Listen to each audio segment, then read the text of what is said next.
as much, but he'd be gone.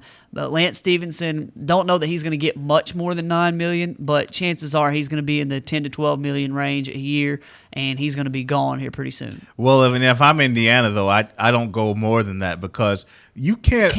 I mean, Lance Stevenson is a good player. He kind of made a name for himself. I'm still not extremely sold on Lance Stevenson, like being a really elite two guard in this league. That, you know, he's a good player. You know, his skill, you want it on your team. You may not want the other stuff on your team, but I'm just not sold on him as being a big money guy. And so if you're not a big money guy, for me, you're a role player. I can't pay role players $12-13 million a year. So I mean, it would hurt Indiana. I know it's easy to say, you know, hey, let him go, but I know they do want him, but you can't pay a lot for him. You just can't pay that 13-ish, 12, whatever. No, you can't. All right, we're going to hit a break. I lied to you when I told you it was our last NBA topic. One final NBA note here. Restricted free agent from Utah, Gordon Hayward, meeting with the Cavaliers today. Sources tell Yahoo an offer sheet could be forthcoming. A restricted free agent means that your team would have the opportunity to match whatever offer you get. Unrestricted, you just go where you want. Yeah. And he's restricted, so the Utah Jazz will have a chance. They may not match whatever offer Cleveland or whoever else puts forward. I was talking with Garrett Hill the other day about this, and he said Gordon Hayward to Miami would be a really good one. So maybe he'll be one of the many moves the Miami Heat try to make to upgrade at every position. Yeah, I mean, especially if he's shooting. He's been kind of a streaky shooter. When he's hitting, he's good. And how about his old college coach, Brad Stevens, wanting him in Boston, too? They're looking at him. So. We'll see. All right, we got a couple minutes left. I want to talk about Chuck Barrett right after the break.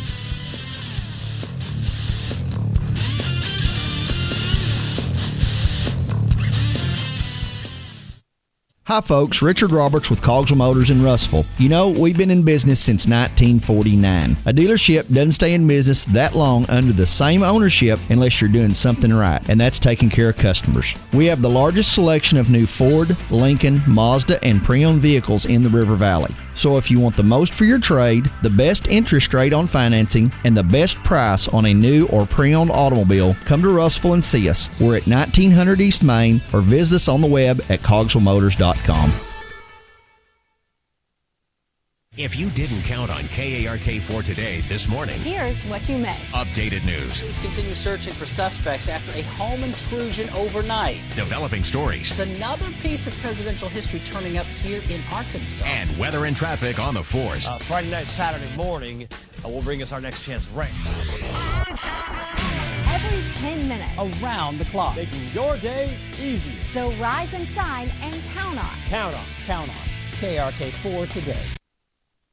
RiverValleyLeader.com is the #1 local source for instant news in the River Valley, offering HD video and live streaming along with top-notch coverage of all the news and events around the area.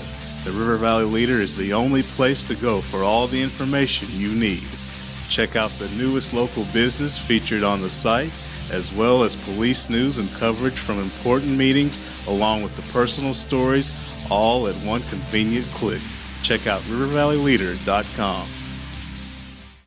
Today, there are more than 20 brands of cars being sold in America. So to be noticed, Ford and Cogswell Motors have to go further than anyone thought we could. How does Ford stand out above the crowd? Not just with plug-in vehicles like the new 2013 Ford Fusion Energy that gets a projected 100 miles per gallon equivalent, but also with a line of gas vehicles equipped with the innovative EcoBoost engines combining power and efficiency, plus a full measure of technologically advanced features. We invite you to stop into Cogswell Motors today. We go further than anyone thought we could, so that you can go further too.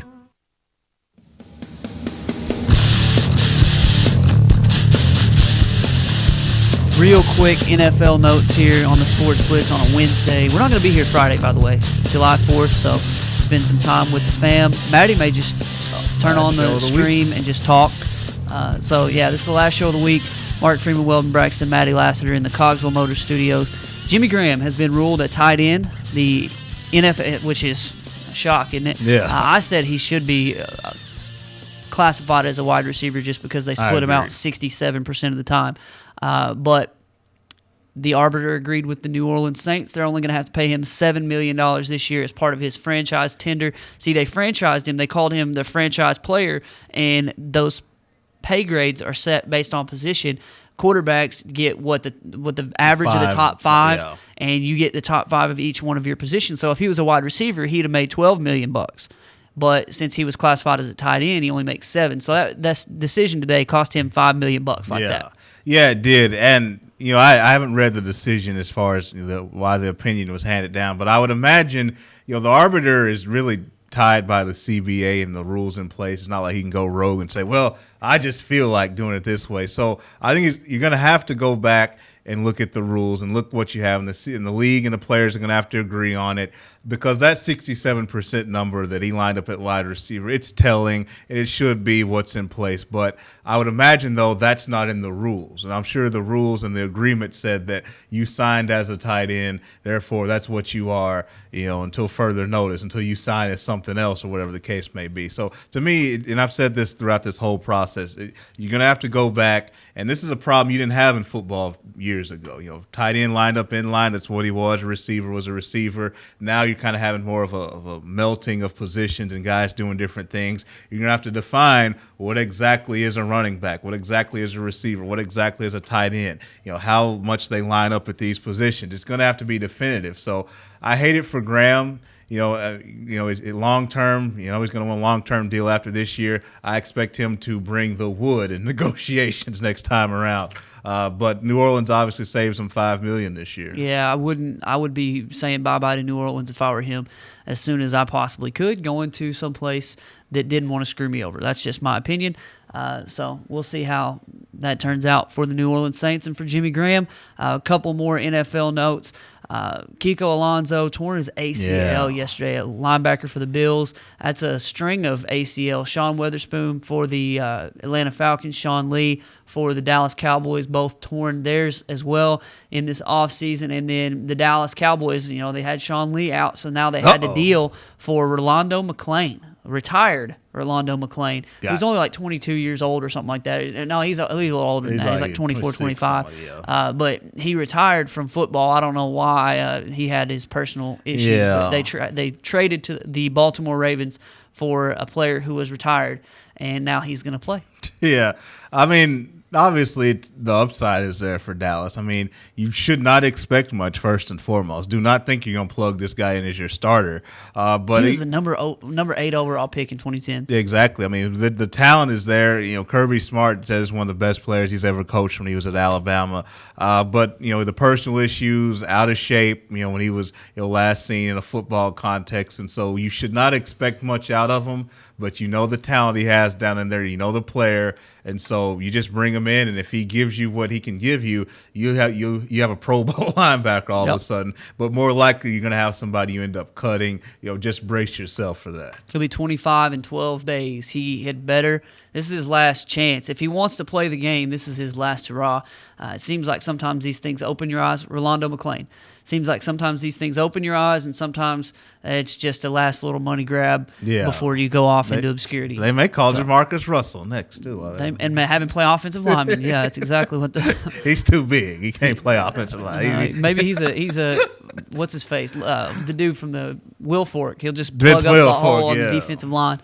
There was a dude before him. Washington, is that his name? Ted Washington. Ted Washington. Weighed like 400 pounds. Just sit right there at the nose, and nobody's gonna move. Yeah, and at 34, you have a big anchor that's about 330 plus. You really can't get into the nose category at New England under 330. You're too little. You're just too little at 330. All right. Finally, before we get out of here, two things. Ben Gordon agreed to a 2-year, $9 million deal with the Orlando Magic. Adrian Wojnarowski says on Twitter. And then they just do any random money, stuff. Just throw it up in the air. They just make it rain. Draft anybody and sign anybody. They just Orlando. What can you say? If you don't draft Dwight Howard, you just suck. You don't draft Shaq and Dwight Howard, you just suck forever. So that's why you suck.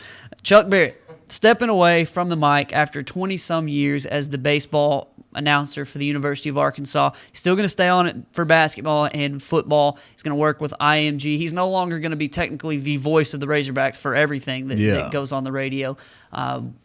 lot of folks I heard yesterday talking about Chuck Barrett and how he became a quote-unquote friend to them as they listened to the radio broadcast the Razorback baseball games. It's kind of a sad day for Razorback baseball fans who, ever since I've been listening to Razorback baseball, Chuck Barrett's been the guy. Yeah. I would honestly, I'm not joking about this, I would turn on the game, and if I heard one of those squeegee voice guys like me calling the game, I just turn it off because it wasn't Chuck. It wasn't the same. He's going to be gone. Now they're going to do a national search for the next voice of the Razorbacks. And as far as baseball goes, and it's kind of a sad day for Razorback fans. It really is. I mean, Chuck's been one of the voices, in that program for years. Of course, we think about the legendary Paul Eels, Razorback voices, and so Mike Nail. Yeah, Mike Nail as well. And just Chuck was one of them. A lot of times with Razorback baseball, especially, a few more games have been on television in recent years, but there was a time where most of Razorback consumption, baseball-wise, was via the radio. I mean, basketball and football has always had their share of TV, but you would hear him on there with different guys. Recently, you'd hear him on with Rick Schaefer, and obviously, Rick is a legend as far as Arkansas sports is concerned. So it is going to be sad to see Chuck go, but we know he'll continue to do great things in his other sports. Yeah, he's going to concentrate on those other things, and he's like you said, he's going to do a really good job. You know what makes Chuck Barrett so good, guys? You want to know? Tell me. There's one thing, and we have this in common, actually. It's why we're so awesome. We're both from Clarksville. Chuck Barrett, Clarksville Panther alum. I did not know that. Yeah. Welcome to our world. Oh, yeah. That's why we're so. That's why we're so awesome. Broadcast hotbed is pretty much what right. Clarksville is. That's exactly right. Hotbed. They've sent out Chuck Barrett and not much else. Yeah, I wouldn't want to call baseball. I'd be like, this sucks. It's freaking hot. You're like, oh gosh, these people are wearing pants. It is 120 degrees. The man throws it, man hits it, man catches it. The end. That's baseball. Congratulations to Chuck on 20-some good years there with the Razorback baseball program, and continued good stuff for football and basketball. I was trying to think of ways I could get a hold of Chuck Barrett through some people I know that know him, and I just didn't get around to doing it. So we were going to try to have Chuck Barrett on. Maybe we can after things cool down for him. I can just tell him from one Panther alum to another, would you just call into my show? That Panther Brotherhood with Mark and Chuck. Me and Chuck, just like first name basis, just like this. All right, that's all the time we've got for today and for the week. We'll be back on Monday for Weldon and Maddie. I'm Mark, saying so long. We'll see you Monday at 11 o'clock with more Sports Blitz.